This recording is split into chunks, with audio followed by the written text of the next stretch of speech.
بسم اللہ الرحمن الرحیم اللہم صلی علی سیدنا و مولانا محمد وعلی آل سیدنا و مولانا محمد۔ معزز ناظرین، میں محمد سرفراز قادری حاضر خدمت ہوں۔ میں آج جس ٹاپک پر آپ کے سامنے کچھ گزارشات پیش کرنے والا ہوں وہ واقعہ کربلا کے جو اسباب اور آقا علیہ الصلوۃ والسلام نے جو خلافت راشدہ اس کی جو مدت آپ نے ارشاد فرمائی، اس کی روشنی میں پھر جو اسباب بنے واقعہ کربلا کے اور خلافت راشدہ کے بعد جو ملوکیت کا آغاز ہوا، اس کی روشنی میں کچھ گزارشات آپ کی خدمت میں عرض کروں گا۔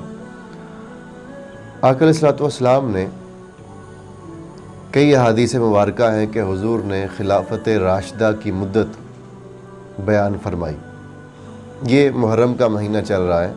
معزز ناظرین، ہمیں ایک چیز کی طرف ہمیں توجہ رکھنی چاہیے جہاں سے میں بات کا آغاز کرتا ہوں کہ دیکھیں، مختلف ایام کی مختلف تاثیر ہوتی ہے، مختلف مہینوں کی مختلف تاثیر ہوتی ہے۔ رمضان المبارک کا مہینہ چل رہا ہو اور انسان کا دل نیکی کی طرف نہ جائے، اللہ رب العزت کی محبت کی طرف نہ جائے، سخاوت کی طرف نہ جائے، انسان کا دل مسجد کی طرف نہ کھینچا جائے، یعنی مہینہ رمضان المبارک کا ہو تو اس مہینے میں بھی نیکی کا ذوق پیدا نہ ہو، قرآن مجید کے قریب انسان نہ جائے، تو اس کا مطلب یہ ہوا کہ ایمان کی کمزوری ہے، کیونکہ وہ تو مہینہ ہی ایسا ہے کہ اللہ رب العزت نے انسانوں کو اپنی طرف رجوع کا مہینہ دیا۔ اسی طرح ربیع الاول کا مہینہ ہو تو اس میں حضور کی آمد کا مہینہ ہے، دل خوشی محسوس نہ کرے، مسرت محسوس نہ کرے، انسان کے چہروں پر تازگی نہ آئے، تو ربیع الاول کا مہینہ ہونے کے باوجود اگر ایسی کیفیت نصیب نہ ہو تو پھر بھی ایمان کی کمزوری ہے۔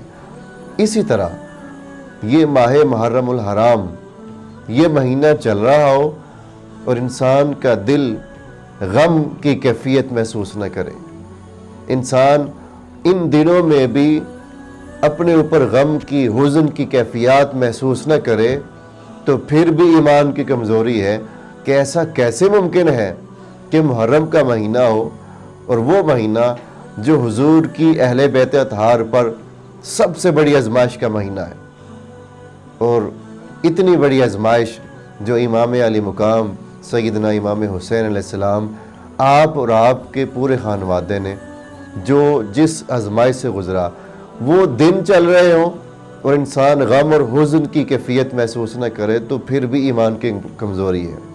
اس لیے یہ جو سیریز آپ کے سامنے پیش کی جا رہی ہے، اس کا ایک مقصد ہے ہمیں ان ایام کی مناسبت سے ایجوکیشن ملے، ایجوکیٹ کرنا۔ تو آقا علیہ الصلوۃ والسلام نے خلافت راشدہ کی مدت بیان فرمائی، فرمایا الخلافت امتی 30 سنۃ، میرے بعد جو خلافت ہے وہ 30 برس ہے۔ حضور نے فرمایا پھر اس کے بعد ملوکیت کے دور کا آغاز ہو جائے گا۔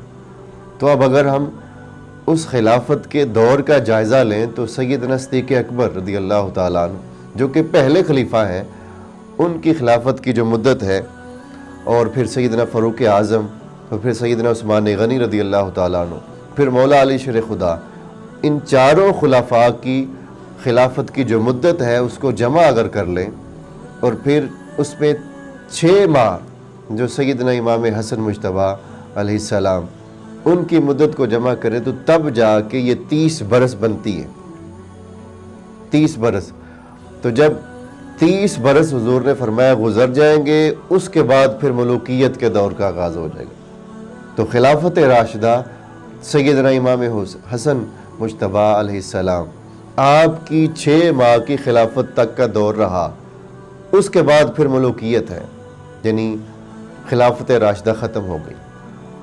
اب جو ملوکیت کا دور ہے، اس دور میں پھر نئی نئی چیزیں سامنے آتی رہیں، اور بالخصوص جب سیدنا امیر معاویہ رضی اللہ تعالیٰ عنہ آپ کا وصال ہوا تو اس کے بعد پھر فتنوں نے جو کچھ دبے ہوئے تھے وہ کھل کر سامنے آنا شروع ہو گئے، اور یزید نے یزید نے پھر ٹارگٹ کیا ان چیزوں کو جس کی طرف میں آج ابھی آپ کے سامنے عرض کرتا ہوں.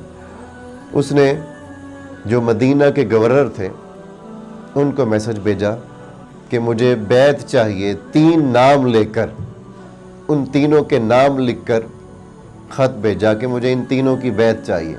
وہ 3 نام کون سے تھے؟ حضرت عبداللہ بن عمر تھے، حضرت عبداللہ بن زبیر تھے، اور پھر امام علی مقام سیدنا امام حسین علیہ السلام. ان 3 ذاتوں کی بیعت کی ڈیمانڈ کی. اب یہ وہ وہاں سے پھر سبب پیدا ہوئے کہ جو ہی یزید تخت پر بیٹھا، جو کہ پہلے ہی ملوکیت کا دور تو چل رہا تھا، خلافت راشدہ، تو سیدنا امام حسن علیہ السلام کے 6 ماہ کا جو دور حکومت تھا اس پر ختم ہو چکی تھی. تو ملوکیت تو پہلے ہی چل رہی تھی، مگر جب یزید تخت پر بیٹھا تو پھر حالات زیادہ بگڑے.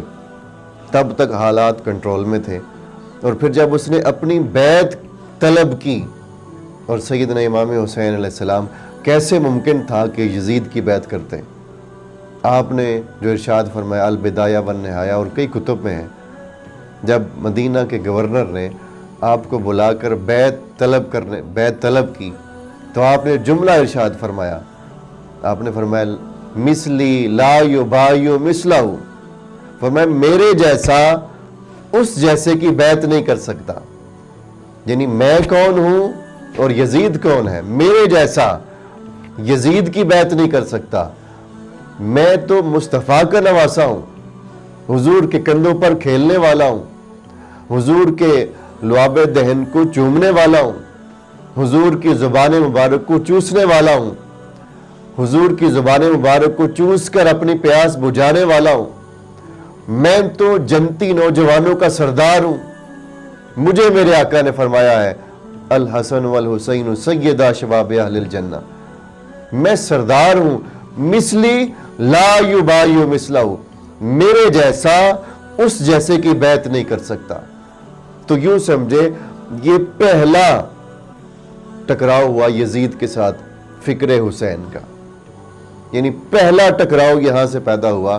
یزید جانتا تھا کہ مجھے بیعت نہیں ملنی، مگر امام علی مقام کو پیغام پھر بھی اس نے بھجوایا، اور امام علی مقام نے اس کو انکار کر دیا. یہ جملہ جو البدایہ والنہایہ نے حافظ ابن کثیر نے کوٹ کیا، آپ نے فرمایا مثلی لا یبایع مثلہ، میرے جیسا اس جیسے کی بیعت نہیں کر سکتا. تو پہلا ٹکراؤ پھر یہاں سے ہوا جو کہ سبب بنا. اب میں بات کو سمیٹنے کی طرف آتا ہوں کہ پھر آپ نے ارادہ فرما لیا مکہ چھوڑنے کا، مدینہ منورہ چھوڑنے کا، اور سفر مکہ کا ارادہ فرما لیا. اس کے سبب میں سے پہلا سبب یہ تھا کہ یزید نے یہ حکم دیا تھا کہ اگر بیعت نہ آئے تو پھر مجھے سر حسین چاہیے.